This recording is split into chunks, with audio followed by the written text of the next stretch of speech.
Welcome in Pokemon Unite trainers. This is a special edition cast. It's the Articuno Unite League. I'm SteelAgentKyle. I have my wonderful, lovely guest, Husky Star TTV. How are you, Husky? Thank you, Kyle, for having me tonight. We Really have appreciate being here. I'm very excited to be casting this game tonight. we have the Koolaid Jammerz taking on version 1, the reigning champions of the AUL last season. Who's gonna take it? Who's gonna take it, Husky? I always have to go with version 1 here because we're so familiar with this team. You know, they've been the champions of Articuno League for quite a long time. But I am a big fan of the Kool-Aid Jammers as well. We actually played them in a 5-stack recently. We accidentally queued into them during my stream. They're a very good team. Kool-Aid plays a lot of variety of roles, and he's also a good friend of mine. So I, Love that. I can pull for them as well. Hell yeah. We do have some of the paper bands coming. Does look like V1 is going to take out Umbria. And it does look like, I still see your two caster screen. yeah. Oh, yeah. This is the paper bands. They haven't gotten to draft yet. Oh, gotcha. Yeah. They're just chatting. They're just chatting. No Umbreon for the outside ban. Kool-Aid Jammerz is going to ban their outside ban. Looks like they're a little new. It's okay. This might be their first AUL experience. It's okay. I'm going to figure out exactly who they're going to be banning. That'll be an in-game. There are some bans. There's no EX Pokemon. There's also no Inteleon or Gyarados. Then there are two others that are season-wide. That's going to be Phalanx and Mimikyu. Lastly, That's we one of do. the interesting things about Articuno League is they maintain season-wide bans as well as outside bans to make sure that enough Pokemon are banned so that there can be a variety of picks during the tournament. It's one of the nice things. Allows a lot of variety of Pokemon to be played that you normally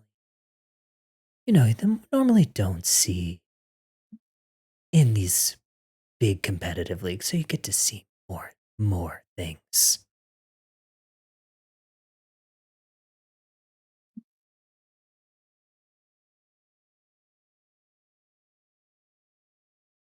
So it looks like the final ban list before getting into draft for both of these teams is going to be Phalanx, Mimikyu, Inteleon, and Gyarados because of the bugs, as well as Umbreon and Blaziken, which were chosen as the outside bans for these two teams. So that means we are going to be able to get into the draft phase for this match between version 1 and Kool-Aid Jammerz. I am very excited. I think you can hear from my voice how excited I am to be able to cast these two teams tonight.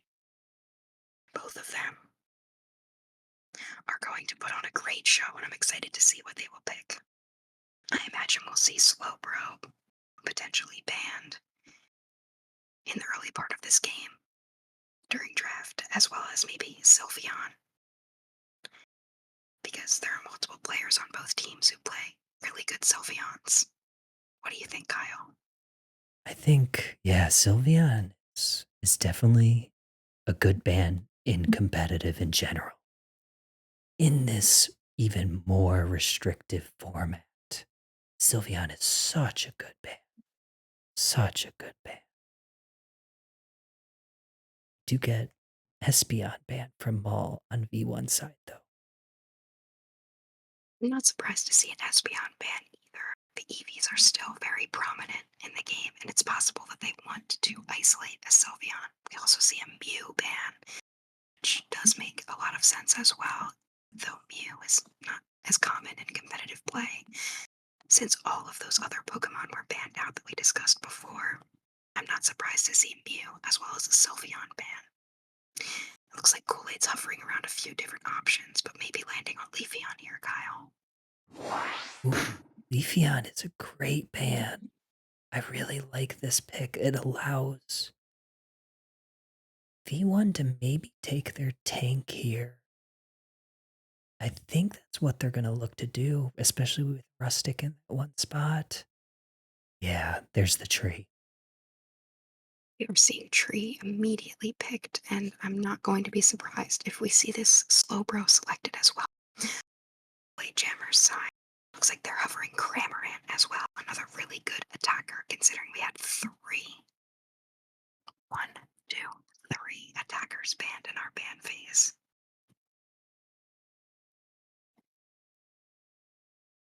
Then we'll see what V1 wants to do here. Their new member has subbed with them before, but it's kind of taken a more primary role here. Is Liko on the bot lane attacker? The Mew might have been a target ban, but they are allowing Liko to play a sniper. And he's hovering. Oh, he was hovering the Desi. Switches over to Maul, the sword. Like the sword play here, I think it's going to be really good into something like Slowbro, since Slowbro, with its powerful slow beam, can't immediately take it down as quickly as it would some other squishy attackers.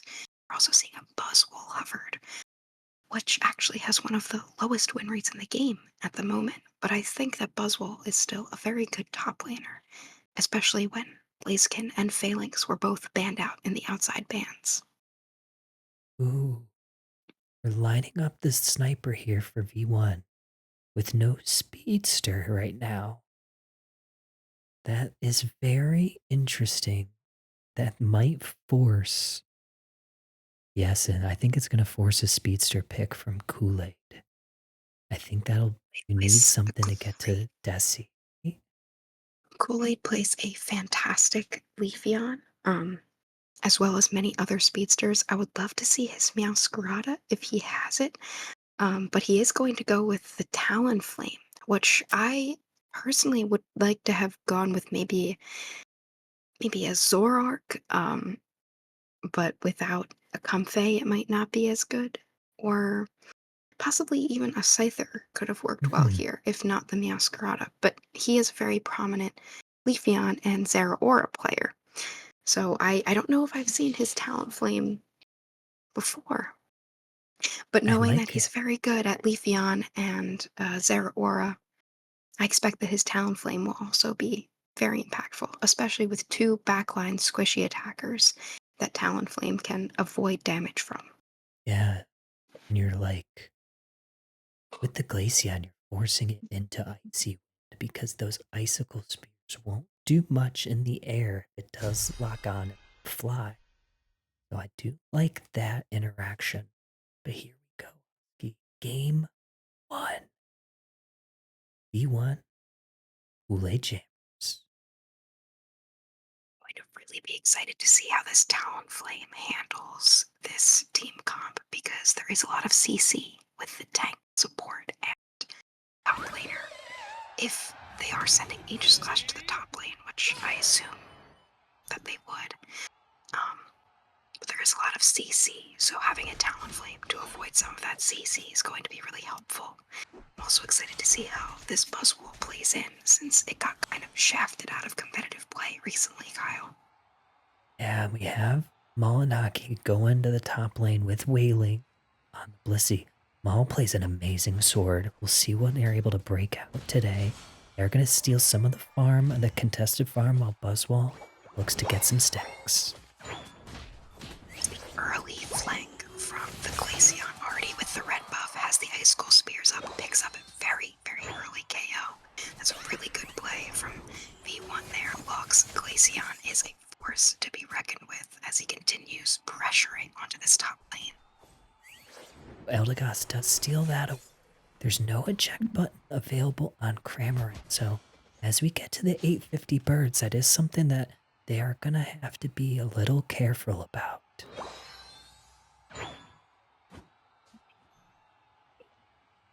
to spawn. There's 3 in the top path for both sides, 2 in the bottom for both sides. As everyone starts ripping apart these birds, most of it seems to go over to Koolaid Jammerz, who places that grammar pull on and just lets it rip on all of that.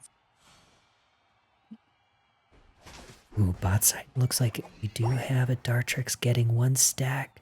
Look at the Phantom. Barely any HP left on their bar. They'd get away. Ooh, but a nice little play there by the Slowbro to knock up that contested farm and allowing Cramorant to pick that up. It seems is kind of playing as more of a roaming type Pokemon in this early game, at least until Talonflame can get their level 7. Cramorant rotating a lot between top and bottom right now just to kind of provide some of that pressure.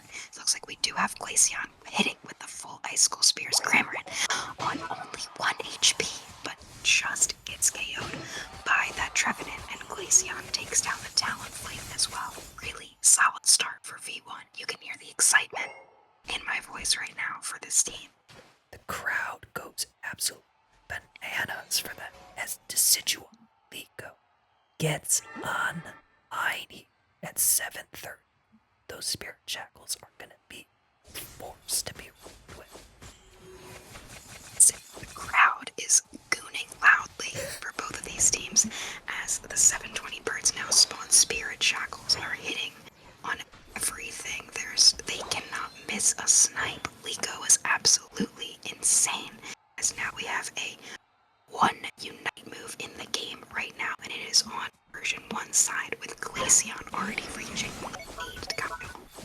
Now we're looking to rip this Registeel, and it is almost gone already. Here comes Cram and the Fly. Spirit Shackle gets the confirmation. Decidueye able to get out there. Talonflame doing their job of jumping onto that backline attacker, but unable to take them down. Instead, we have Log and Liko together ripping down both the objective and the enemy team as a ton of damage just continues to rain in from this side. And they break tier 1 goal 89-17 heading into our mid game. Yeah, like Glaceon could have scored more, but they elect to give another stack over to Liko. That's gonna rain very big in the damage numbers here. As we approach this mid game, we do have a Regieleki still available in the top lane. You can see both teams now pivoting up to this Regieleki. 3 members of Koolaid Jammerz poking, as well as the Glaceon with fully charged Icicle Spears, and a huge flank by the Trevenant to push 2 members of Koolaid Jammerz into the rest of their team, and forcing the rest of these members to have to back up all 5 members of version 1, flocking to that tier 1 goal and shattering it with insane teach, must say. Look at this. There's gonna still be a little bit of pressure applied, but here 3 members can push this jump pad. So Liko and Maul are gonna jump on it. Look at Buzzwole. Oh, gets chunked by a huge Spirit Shackle, and here goes Maul. Looking to grip. Nice use of wide guard. The coup de grace is out now. Look at these Spirit Shackles rain in, Husky. A lot of damage coming down. Cramorant coming in to try to stop this damage and to try to stop the reign of terror of V1, but they are unable to as Glaceon picks up a double KO while Liko continues to throw Spirit Shackles in from the side.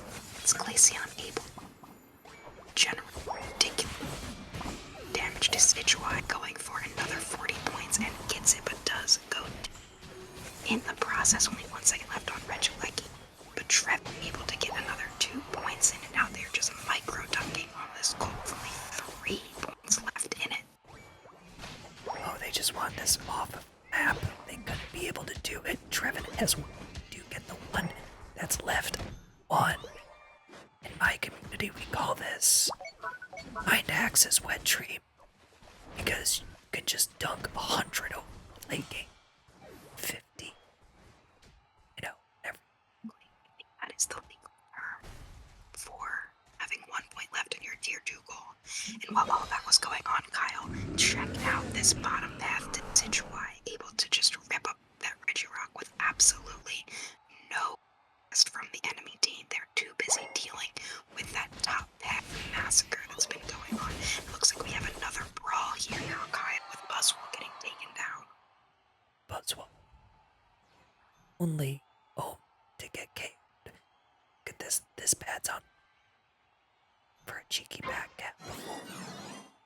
this Regieleki because it doesn't provide a lot of value. Here goes Blitzy. Look at this. Trying to get in the cleanse. Oh my gosh, Husky, they break that goal. Freaking out right now. I think you can tell by my voice, though. Blizzy does go down. That is definitely worth it as version 1. If they're able to get this, is going to be pushed into their base. But it is stolen. Who stole it? Was the low bro Surf Kyle? That is insane. Oh no. I'll try to use the coup de grace Unite move. Unfortunately, it's for nothing. He goes down. Regieleki gets taken by Jammerz, and there's a little bit of life. Just a little bit. They are losing by 200 points, but look at this, 30 seconds left, and V is looking to aggressively position in this Rayquaza bit.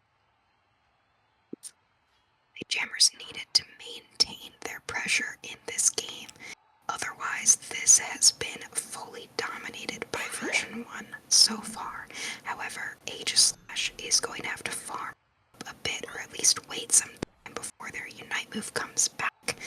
15 seconds left now until the final Rayquaza is spawning. We have Talonflame circling around in that top path, but he might get caught out by Trevenant here, as it looks like both the team members are prepared now.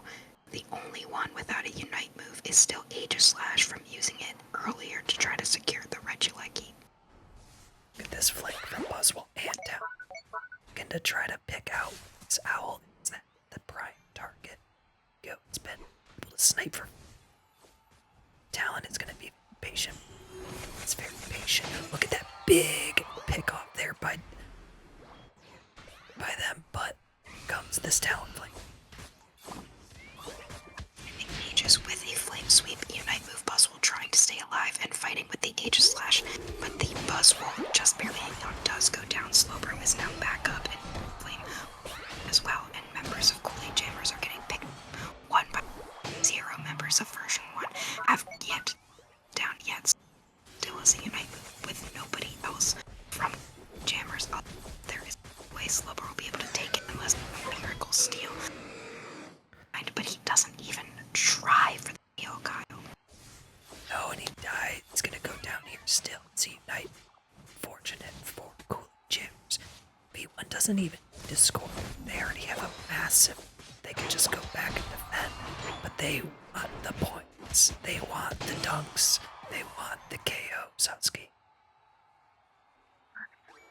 Koolaid Jammerz now Cramorant only at level 12 still, and every member of version 1 is level 13 and above, so even with the protection of their tier 2 and tier 3 goal zones, version 1 is still able to just rip down tanks like they are paper. Look at that. 10 seconds left and we're gonna take game number 1. So we'll continue the reigning champs. Looking great. Version 1, very, very convincing win there. Koolaid Jammerz has yet to play this team in Articuno League. So they, I think, are in for a rude awakening as to what version 1 is capable of. 770 to 79. And I would love to see some of this battle data because I really liked version 1's rip comp strategy with the 2 heavy shredding damage dealers in their backline. Yeah, 14 KOs by Lock. Olanaki with a nice 6 and 10. Not a lot of KOs for Koolaid Jammerz. Look at the damage there, Husky. 99,000 damage and 94,000 damage for the backline attackers. And that is very unsurprising considering the game we just witnessed, and Talonflame was just unable to get onto those backline carries. They were not able to get online quick enough to be able to take down those carries with just a simple fly flame charge combination that you would normally expect to be able to take out a Decidueye. There was just too much damage coming in and they could not get done what they wanted to get done. This is all the day. Can feel good. All the way through. Got the right thing. That cramp might have used their Unite a little bit late. Usually you wanna I dropped something. Usually you want Cramorant to like hide in a bush and initiate a fight. And by the time they utilize their Unite move, two members already gone. So that allowed Glaceon to just block on full spears and shred them before they could even finish the. So this is just one of those examples of a lot of team chemistry and a lot of trust between the members of version 1, where it doesn't really matter which team composition they go up against, even if there are theoretical counters, such as Talonflame, they are still able to make sure that Decidueye gets enough stacks in and is protected by the rest of the team. And even if Decidueye goes down, Glaceon is still there to be able to finish the job. So I think Koolaid Jammerz is going to have to come up with a really interesting strategy to approach this second game. Absolutely. Have at least the first paper ban next match. Looks like Koolaid Jammerz are gonna ban Umbreon. V1, they're gonna ban the Slowbro. See this Slowbro ban either. Slowbro, though, Koolaid Jammerz did not win in that last match.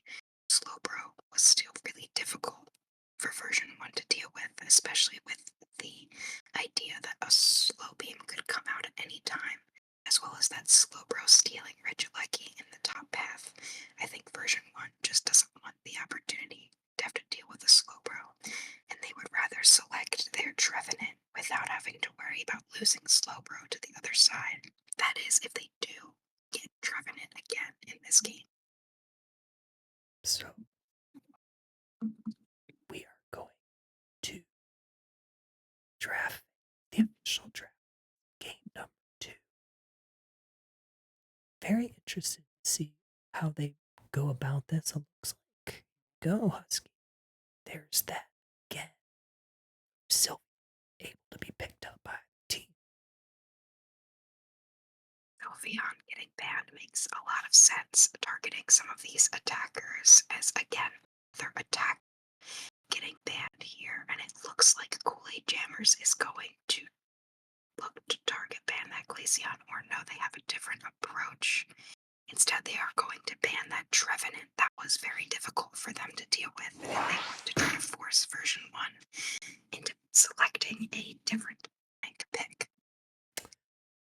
They know that they cannot choose Slowbro here, so I'm interested to see if Koolaid Jammerz is going to pick an early tank or if they are going to go with another option, and it looks like they might go with a different option right here, and they do select Leafeon, Version to go heavily into some CC. Keep that Leafeon away from Gary's. Rustic on the Crystal is a great option. Blissey is also a tanky option, so picking your speedster first allows plenty of counter opportunity. Likely wants to be able to take that Leafeon away before version 1 has the opportunity to take it for themselves. I hope that they would go with an Aerial Ace Razor Leaf build because of the placement of Gristle's Rock Tomb. It can be affected by a Leafeon constantly moving around. Additionally, Egg Bomb is a skill shot, so trying to avoid some of that CC I think would be beneficial for Aerial Ace. And Kyle, your face is telling me that you are excited about these picks. Yeah, this is exactly V1. They baited Jammerz into the first pick, Speedster, and look how tanky team is. Who is this lead gonna target? I don't see anybody on the map right now. This is just, that's just gonna be so hard, but I do like this T-Tar pick that you have the 3 Pokemon that are very heavily reliant on shields. So that is a nice little counter pick there by Koolaid. This Alola Ninetales as well. I think that's going to be really beneficial into a lot of dive of H slash and a lot of CC from both the defender and support Pokemon. Using Blizzard and Avalanche to shove these Pokemon around can potentially get them low enough for Leafeon to go after them. And we do have this final pick of Gardevoir, which I am very excited to see some more CC on version 1. It seems like they're going with a heavy CC comp here.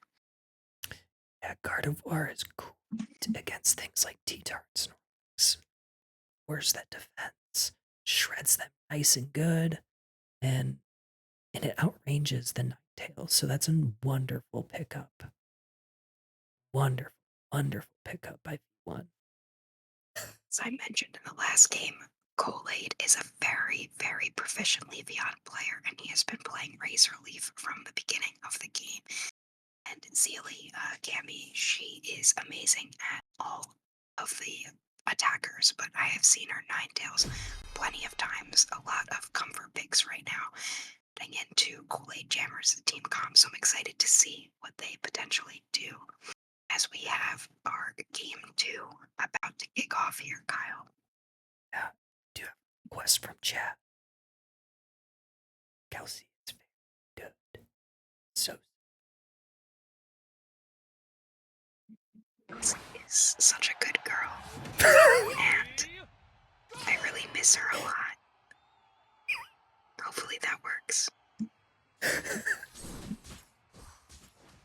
We're now kicking off our second game, watching Alola Ninetales and Snorlax head into this bottom path, or we could potentially be seeing an early Snorlax invade, Kyle. Very, very interesting. the invader Snorlax sees the blue ball. See that it is lock Gardevoir. That is jungle. They might be able to steal that away, and they do, Husky. Read on and take away this red buff, as it looks like the Snorlax now continuing on for the invade, looking for a blue buff, but they are going to have to back off because Crustle, already level 4, is going to be chasing down this Snorlax, and I don't know how Crustle got level 4 already. I guess I wasn't paying attention close enough, but that is quite an early level 4 for a Pokemon with an EXP share. Yeah, looking pretty good. We do the birds, and look at that lock. Despite the invade is already level 5, big Psyshock there. Looking really good. Look at Liko on this Metagross pick. Just pushing forward and not backing down at all. They're just going with the full tanky strategy, playing Metagross instead as their bottom lane attacker, and sending 3 into this bottom path. Crustle now looking for an invade on the return, heading back in with this Leafeon, who did in fact go Solar Blade and Leaf Blade here, which does surprise me. But they're looking for a lot more of those secures and burst damage against such a tanky team, which is also a respectable play. So we do have the 8-minute birds about to spawn here. It looks like only Leafeon is there. A Moonblast catches them before they can make their full combo. Oh, and look at Locke just cleaning up those birds. Almost level 8. It's like they invaded at all. Top one's going pretty well, except for the fact that you don't have a Aegislash yet, getting a bit out leveled by Koolaid. Leafeon is able to take that away from the Aegislash, trying to prevent this level 7 as much as possible. They do not get that other one though, as Gardevoir, now already level 8 and is able to block this Leafeon from doing any further damage. We have 4 members of Kool-Aid Jammerz up in the top path looking to make something happen, but version 1 is just too quick as they take out everything before anyone else can say anything about it. Well, to get some stacks in, he'd love to get some stacks to get a full 7, but it doesn't look like Kool-Aid Jammerz wants to let that happen. Blissey does pick out this Leafeon that might allow Maul to sneak in on the backside. Hoopa knows that they are there, and now the level 9 Gardevoir is also there looking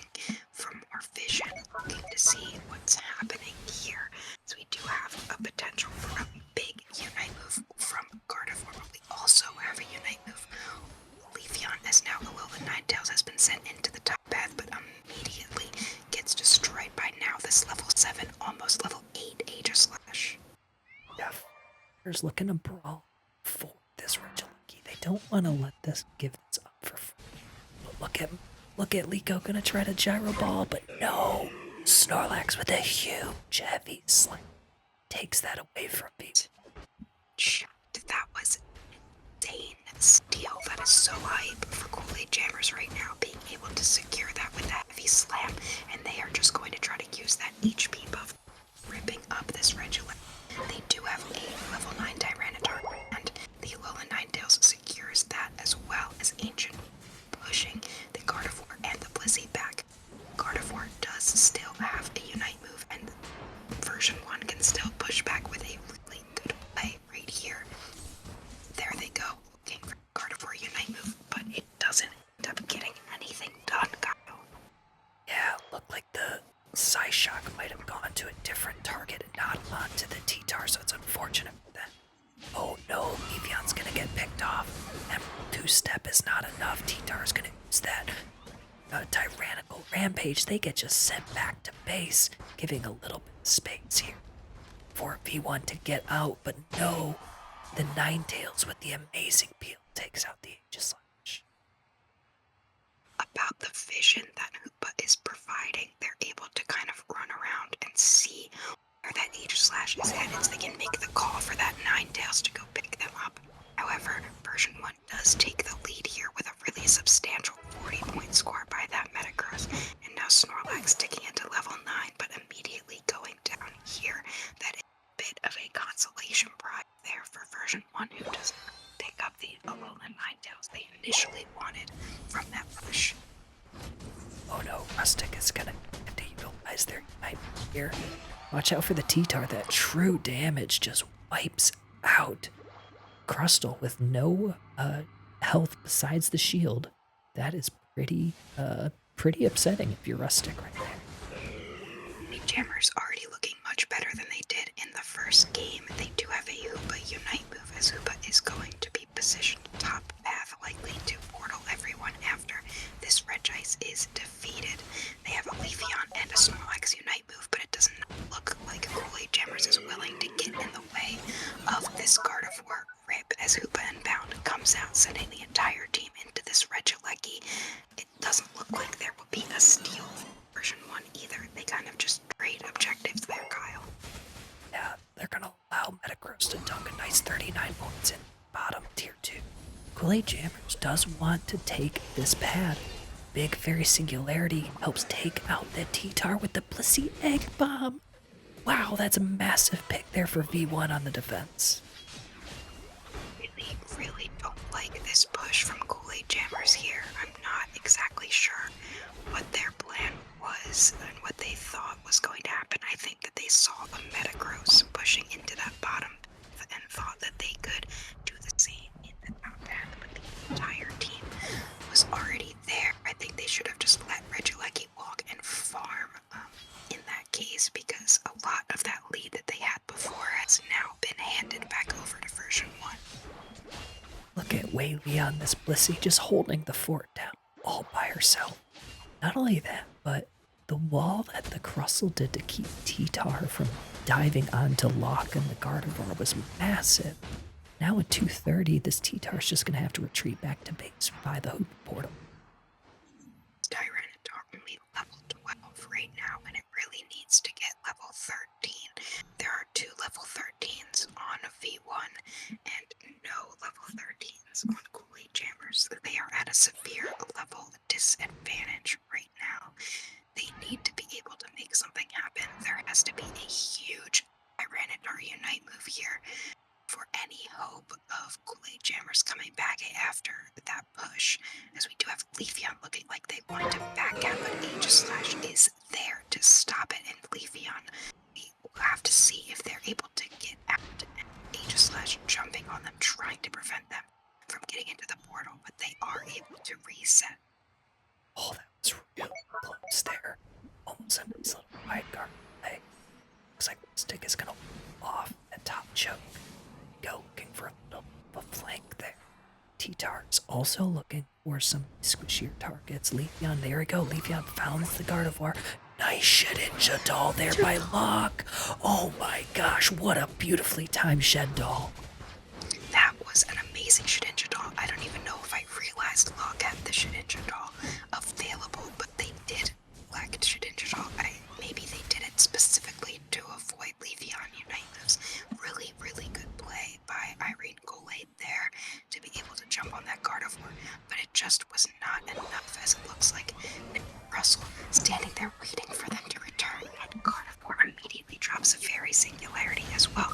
Tyranitar getting caught out and not able to Unite move just yet, and they aren't able to. They go down without even using their Unite move, and once again we are seeing members of Koolaid Jammerz get picked off one by one.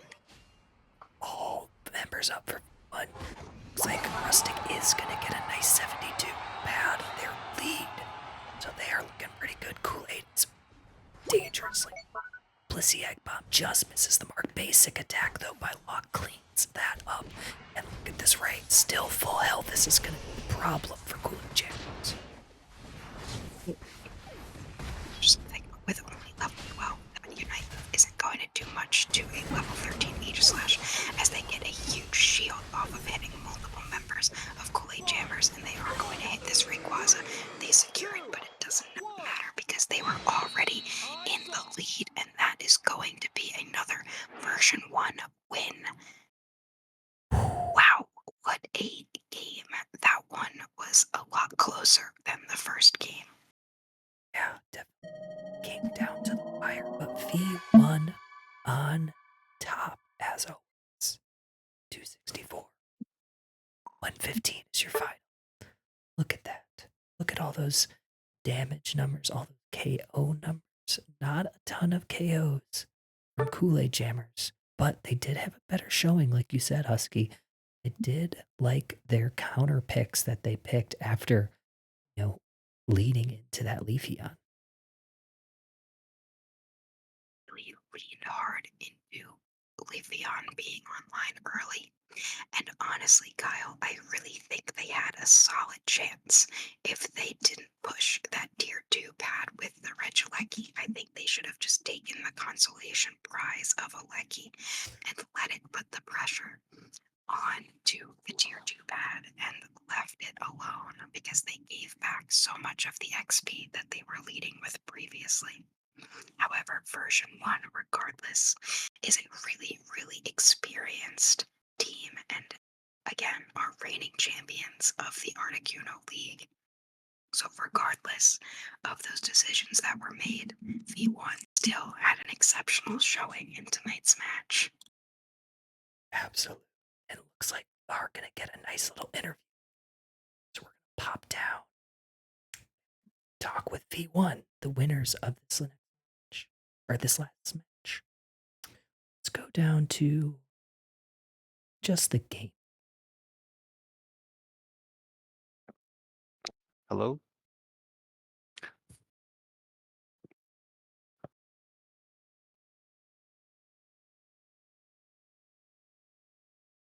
Did I lose my Husky? Oh, there we are. Hello. Hello? Hello. Can you hear me? Yeah, we can hear Yes. you. Okay, sick. Welcome, V1. All right. Congratulations on Pokemon Unite's first ever ASMR Articuno League game. How are you guys feeling about your last victory? Something that we had to adapt was like the fact that there's so many bands that like we forgot. So some of our draft was kind of scuffed. I liked the tankiness that you guys picked up once they picked up that Leafeon. You guys worried about the T-Tar pick. Uh, like in theory, the T-Tar works, but our team played around it with our peels, Really want to ask specifically about that Shedinja doll on Gardevoir. Is that something that Locke usually plays on Gardevoir, or did he decide to play this specifically because of seeing the opportunity for a Tyranitar and a Leafeon to dive him? Yeah, that That was just for the Leafy. The secret now. Got you. Got you. It was a great play at the end to avoid that Leafeon Unite move. And I also want to say that playing with the Metagross as the bottom lane attacker, is that a strategy that has been done previously with your team, or is that something that is newly being tried out here in Articuno League? We have been recently trying it out. Yeah, it's a new age. Bot lane should not be just attackers. So stay tuned. Ooh, I like the theory crafting here. I'm excited to see what you guys do the rest of the season. Obviously, good luck with the rest of the Articuno Unite. But you guys are also competing in Elite League. How has that been going for you guys? And are you excited to have more leagues around the scene?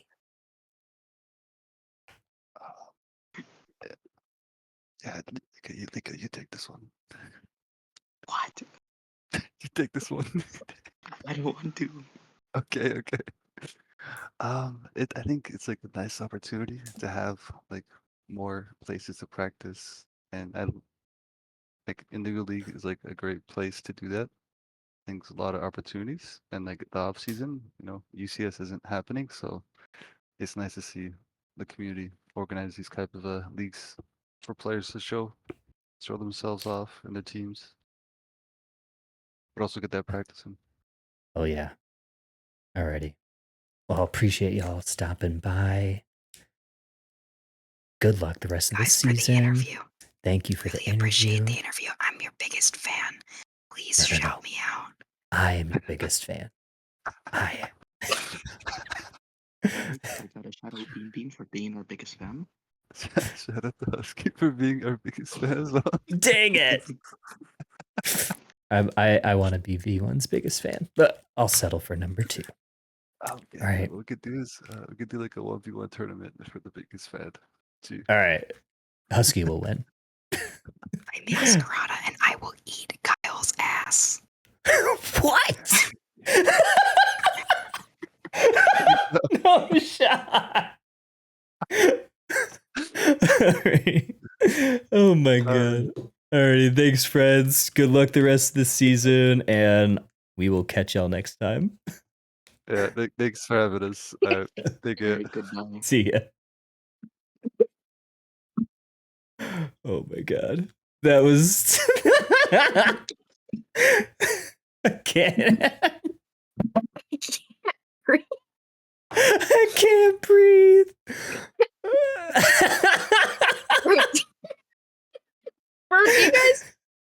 Do you guys know how hard it is to talk in whispers?